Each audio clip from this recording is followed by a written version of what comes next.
Hey guys, it's Amy here, and today I'm going to be doing the Disney tag.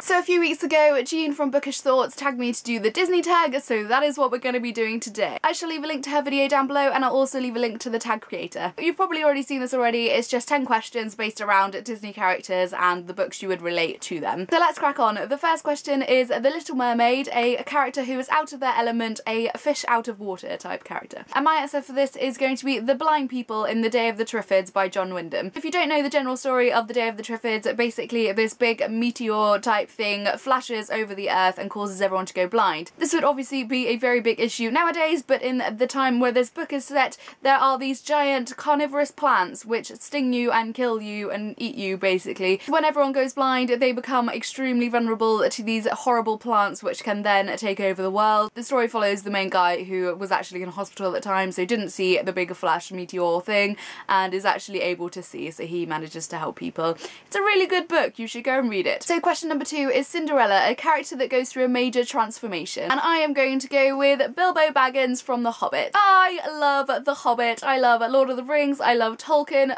It's all so great. At the beginning of The Hobbit, Bilbo Baggins is this timid little hobbit that wants to stay in his hole and doesn't want to go anywhere, doesn't want to see anything, doesn't want to go on an adventure, and Gandalf and the dwarves manage to convince him to come on this massive quest to go and fight a dragon, to go and win the gold back and win Erebor back for the dwarves. By the end of it, he is a completely different character. He makes a massive transformation and he is just so good. I love him so much. If you haven't read The Hobbit, I would highly suggest you do.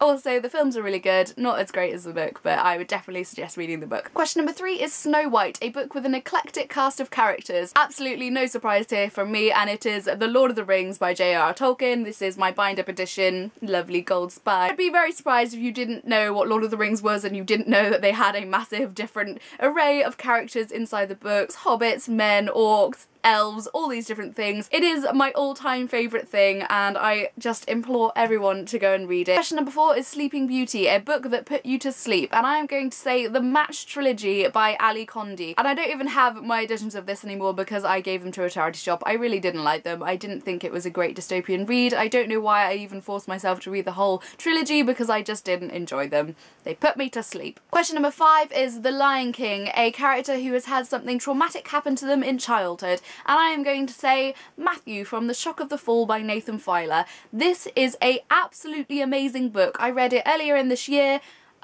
It's most definitely going to be in my favourite books for this year. I really enjoyed it. In fact, I've got most of my friends to read it now that I've really enjoyed it so much. I've been telling them all to read it. It follows the story of a boy named Matthew whose brother dies when they are both young. You then follow Matthew as he grows up and descends into schizophrenia. All through the time that you follow him throughout this book, he is blaming himself for the death of his brother when he is younger, and you don't find out until a very late part of the book whether he killed his brother, whether it was his fault, what happened, and it is just a fantastic read. I would highly suggest it for everyone. Question number 6 is Beauty and the Beast, a beast of a book, i.e. a big book that intimidated you, but once you read it, you found it to be beautiful. I'm gonna say this absolutely massive edition I have of The Book Thief by Markus Zugerczak. It is literally like bigger than my head. I have owned this book for a very long time. I think I first tried to read it when I was 16. I just couldn't get into the story. I didn't like the prospect of reading a book about war. I think I read it either last year or the year before and absolutely fell in love. I can't believe it took me so long to read the book. Maybe I just needed to read it at that time in my life for it to affect me the way it did and for me to understand it the way I did. I'm sure the majority of you will know what the story is about, so I'm not going to go into it, but if you haven't read this book, then I would highly suggest you pick it up. Question number 7 is Aladdin, a character who gets a wish granted for better or for worse, and I am going to say Juliet Moreau from The Madman's Daughter by Megan Shepherd. This is a modern day story based on the original book The Island of Dr. Moreau by H.G. Wells. I really enjoyed it actually. So Juliet's father in this conducts these strange and very outrageous experiments which his fellow scientists don't agree with, and he ends up being outcast. I'm pretty sure at the beginning of the book Juliet believes that her father has died and that he actually isn't around anymore, then discovers that he's actually alive and living on an island, and she wishes to go and see him. So she gets that wish granted, she goes and sees him on the island, but actually it's not all that great and he is still conducting these horrific experiments with animals and humans, and it's all very creepy and weird, and she maybe isn't so excited to be on the island and discovering these awful secrets about her father. Actually a really great read, and I think it's part of a trilogy. Yeah, I haven't managed to get around to the second or third book, and I think they're probably out now, so Hey ho. Question number 8 is Mulan, a character who pretends to be something or someone they're not. And I'm going to say Count Olaf from the series of Unfortunate Events by Lemony Snicket. If you have read any of these 13 books, you will know Count Olaf is the biggest disguise master there is. He literally spends every single book trying to get these 3 orphans' fortune, and goes through all these different disguises and ends up being in all these different places, just hiding, waiting to try and capture them, and it's just brilliant. I love these characters, I love these books. Just Lemony Snicket is fantastic. If you're a young person, early teens, I would say pick up these books. I mean, I still read them now and I absolutely love them, so definitely, just so good, so good. Question number 9 is a Toy Story, a book with characters you wish would come to life, and I'm gonna say, and I'm pretty sure a lot of people are gonna say, Harry Potter. Why wouldn't you want these characters to come to life? Apart from Voldemort, I don't want him to come to life. Like the good characters, I want them to come to life.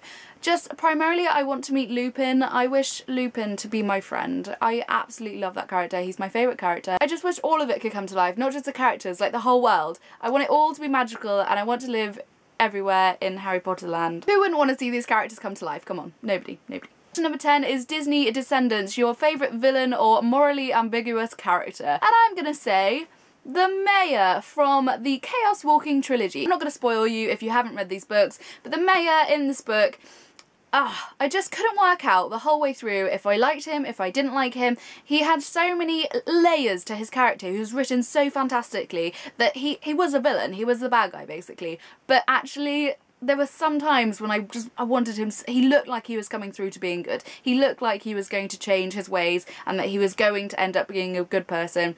But I thought it was fantastically written. If you read this whole trilogy, you'll know what I mean. The interactions with the mayor and the other characters are brilliant, and just the way the whole story develops is fantastic. Okay, so those are all the answers to the questions. I hope you enjoyed this video. Let me know down below what you would answer. I am going to tag SuddenlyLorna, Marlinelina, and InsteadofGold. I hope you haven't already done this video or been tagged. I'm sorry if you have, I'm useless. As always, I will leave links to Facebook, Tumblr, Twitter, everything down below. If you wish to be my friend on Goodreads, I would love that. I hope you're all having a fantastic day and I will see you soon. Bye! Kindly asked me to reveal the cover of a book that they'll be publishing this September. So that's enough suspense. Here is the book. It is Monsters by Emerald Fennell.